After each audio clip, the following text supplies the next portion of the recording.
Hello! In this video I will show you how to set up VPN on Xiaomi Mi 9 Lite.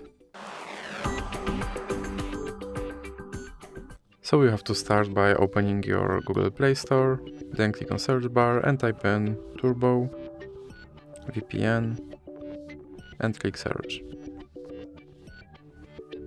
Now select this application and click install.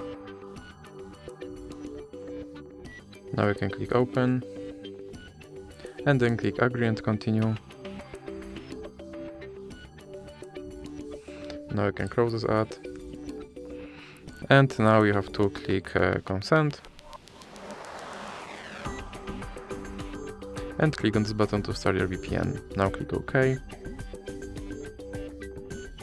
And you can close this ad. And as you can see, now I'm connected to VPN in Canada. So that's it for this video. If you liked it, please remember to leave a like and subscribe.